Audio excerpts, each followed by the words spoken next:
Since the COVID-19 pandemic rocked the world over a year ago, various movies have been pushed back to different release dates, while others were uploaded and viewable on different streaming services.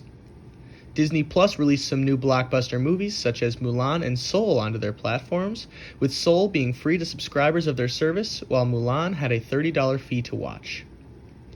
Disney Plus has flourished along with other streaming services, but one seems to be changing the conventions of film viewing altogether.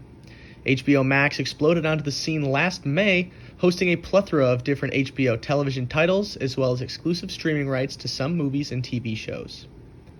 HBO Max's deal with Warner Bros. In early December to exclusively release blockbuster movies on the same day as theatrical release was a historic deal, one that we would not have likely seen if it weren't for the pandemic.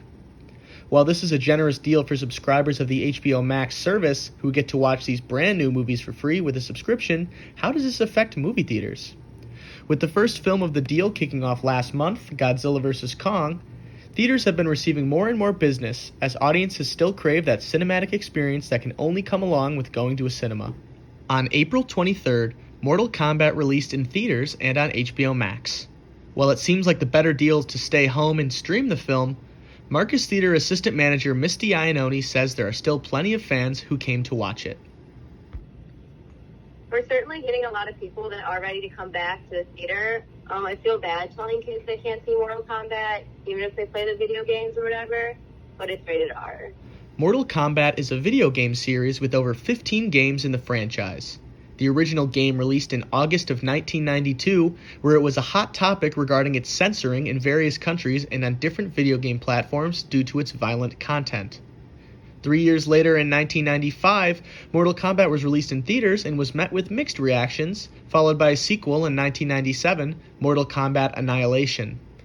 The first film generated $73 million in the United States alone, while the second fared worse, generating less than $36 million in the US.